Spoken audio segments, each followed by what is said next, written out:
လောရွေမျိုးထဲမှာကြင်ကြံသူတွေကကြောက်ရွံ့ပြီးအော်ဟစ်ပူဆွေးနေကြတယ်။ဂိုင်းချုပ်တောင်မရှင်နိုင်တာနာမည်မရှိတဲ့ကြင်ကြံသူတယောက်ကဘာတက်နိုင်ပါလဲဒီတခါတော့လောရွေမျိုးပျက်စီးရတော့မယ်ဂိုင်းချုပ်လည်းမိစ္ဆာတွေလက်ထဲကြားရောက်ရတော့မယ်ထင်တယ်။ဒါပေမဲ့သူတို့မသိတာကဒါကအစပဲရှိသေးတယ်ကျွန်တော်ခန္ဓာကိုယ်ထဲကနှစ်ပေါင်းတန်းကြီးလေ့ကျင့်ထားတဲ့အတွင်းအားတွေကအခုမှစတင်တဲ့ဘက်တာအခုကျွန်တော်ပြသလိုက်တာကကိုးကောင်ရင်စပင်တပင်စာပဲရှိသေးတယ်။走吧，我送你一程。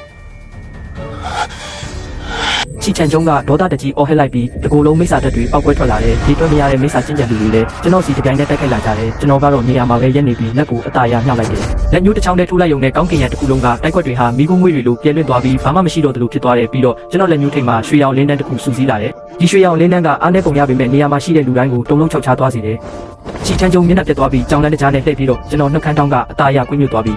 现在想跑晚了အရွှေရောင်လင်းလန်းကကျေပြန်တစင်းအတွင်ပြောင်းလဲသွားပြီးချီချန်ကျုံရဲ့နဖူးအလဲတိတ်ကိုချက်ချင်းဖောက်ထွက်သွားတယ်ကြီးမြတ်လာတဲ့မိစ္ဆာမျိုးနွယ်စုရဲ့ဘူချုပ်ကြီးကတကွက်တောင်မခုခံနိုင်ပဲအစနမကြံတက်ွယ်သွားရတယ်လောယွင်ကောင်းကင်တစ်ခုလုံး6ကက်တိတ်ဆိတ်သွားပြီးလူတိုင်းကမယုံနိုင်စရာမျက်လုံးတွေနဲ့ကျွန်တော်ကိုကြည့်နေကြတယ်လောချန်ဟော်ရင်တောင်းနဲ့စူးချင်ရုပ်အပါဝင်ပေါ့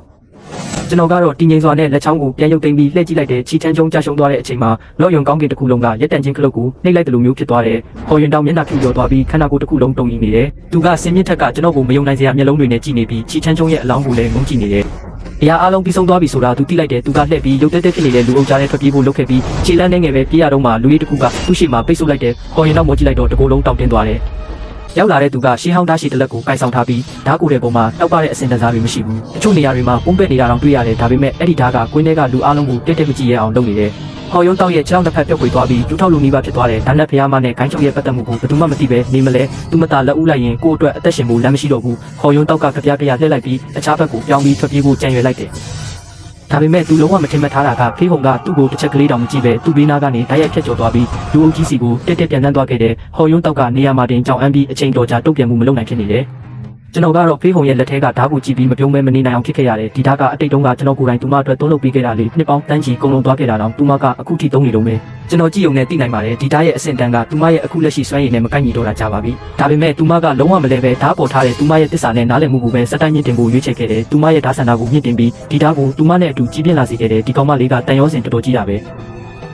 ဖေးဟုံကလူအုပ်ကြီးရဲ့အထက်ကောင်းကင်ရံကိုပြန်တန်းသွားပြီးအဆက်မပြတ်လိုက်လံရှာဖွေရင်းတစ်ချိန်တည်းမှာပဲအော်ဟစ်လိုက်တယ်师尊是你吗师尊弟子飞鸿师尊你出来见我吧သူမရဲ့အတန်ဟာလောယွင်ကောင်းကင်တစ်ခုလုံးမှာလက်တင်ထက်နေပြီးတုံရီမှုတွေနဲ့အတူမျောလင်းချက်တွေလည်းပါဝင်နေတယ်လောချန်ကအော်ဟစ်တန်ကိုကြားပြီးပြန်တန်းလာခဲ့တယ်လောချန်ကဖေးဟုံရဲ့ဘေးနားကိုရောက်လာပြီးတိုးတိုးလေးပြောလိုက်တယ်师姐刚刚那个一出手就斩杀了齐天穹的道人有些像师尊ဖေးဟုံဟာလောချန်ရဲ့လက်ကိုအမြန်ဆွဲကင်လိုက်ပြီးညီမလေးလည်းအဲ့ဒီလိုထင်တာလားလောချန်ကခေါင်းညှိပြလိုက်တယ်အဲ့ဒီလက်ညှိုးနဲ့အဲ့ဒီလက်ဝါးရိုက်ချက်အသားရလေးနဲ့အစွမ်းထက်တဲ့ခန်းစားချက်မျိုးကဆရာတယောက်တည်းပဲလုပ်နိုင်တာဖေးဟုံဟာတကိုယ်လုံးတုံရီလာပြီးရှိုက်ကြီးတင်နေနဲ့师尊师尊你在哪里弟子等了你100万年啊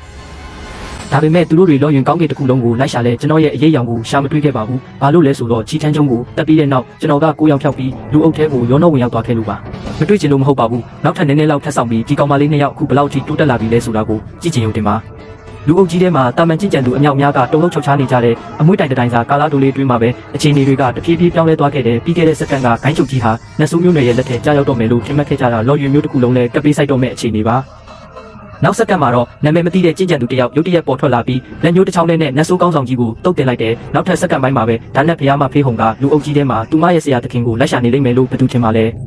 ဒါဆိုမေးစရာရှိလာတာကခုနကလက်ဦးသွားတဲ့သူကဒဏ္ဍာရီထဲကနှစ်ပေါင်းတန်းချီအောင်အထက်ပုံကိုမတက်လန်းသေးတဲ့ဆရာသခင်ဖြစ်နေမလားကြားသိရတဲ့လောက်တော့သူဟာနတ်မင်းကြီးဒနတ်ဖျားလောကအရှင်နဲ့မိစ္ဆာဘရင်တို့ရဲ့ဒဏ္ဍာရီဆန်တဲ့ဆရာသခင်ပဲဖြစ်တယ်ဝေဖန်ပြောဆိုတဲ့တွေကတက်တန်ပြီးတက်တန်ထွက်ပေါ်လာတယ်စူချင်းရိုးရဲ့တုတ်ပြန်မှုကအကြီးမားဆုံးပဲသူမတကူလုံးစွန့်ပြီးနေရာမှာတင်ကြောင်အန်းသွားခဲ့တယ်သူမရဲ့အုံနောက်ထဲမှာလွန်ခဲ့တဲ့ရက်ပိုင်းကကျွန်တော်နဲ့အတူရှိနေခဲ့တဲ့ပုံရိပ်တွေအဆက်မပြတ်ပြန်လည်ပေါ်လာတယ်ကျွန်တော်ပြောခဲ့မှုတဲ့စကားလုံးတိုင်းကိုပြန်တွေးနေမိတာပေါ့စွမ်းအားက3ပုံ1ပုံလောက်လိုနေသေးတာတို့အစီရင်လမ်းကြောင်းက9နေရာလောက်မှားယွင်းနေတာတို့ဒီနေရာတွေကအောက်ပုံမှာလက်တက်ဆန်းလုပ်ထားတဲ့ကစားစရာတွေလောက်တောင်မစွမ်းမှုဆိုတာမျိုးတွေပေါ့ကျွန်တော်ကကြောင်းလုံးထုတ်နေခဲ့တာမဟုတ်ပါဘူးဟန်ဆောင်ပန်ဆောင်လုပ်နေခဲ့တာလည်းမဟုတ်ပါဘူးကျွန်တော်ပြောခဲ့တဲ့စကားလုံးတိုင်းကအမှန်တရားတွေကြီးပါပဲစူချင်းယုတ်ကအသက်ကိုပြင်းပြင်းရှူသွင်းလိုက်ပြီးသူမရဲ့စိတ်ကိုတည်ငြိမ်အောင်လုပ်လိုက်တယ်သူမပတ်ပတ်လည်ကိုကြည့်နေပြီးလူအုပ်ထဲမှာကျွန်တော်ရဲ့ပုံရိပ်ကိုရှာဖွေဖို့စူးစမ်းနေတယ်